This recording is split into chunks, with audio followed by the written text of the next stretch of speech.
Zoom out enough in Apple Maps and we can view the entire globe. Tap and drag to view different continents. Or give it a flick to spin it. We can view the globe in any of the map modes. Switch to satellite view and it will display where the shadow from the sun is on Earth.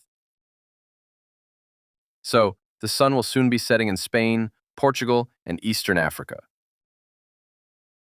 Tap on a city to view its information panel, including photos and guides.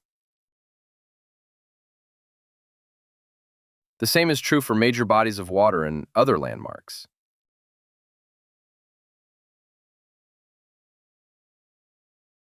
Zoom in enough, and the shadow is removed, displaying the map with major cities, geographical landmarks, and country borders. The globe feature in Apple Maps can be an excellent tool for exploring and enhancing your geographical knowledge.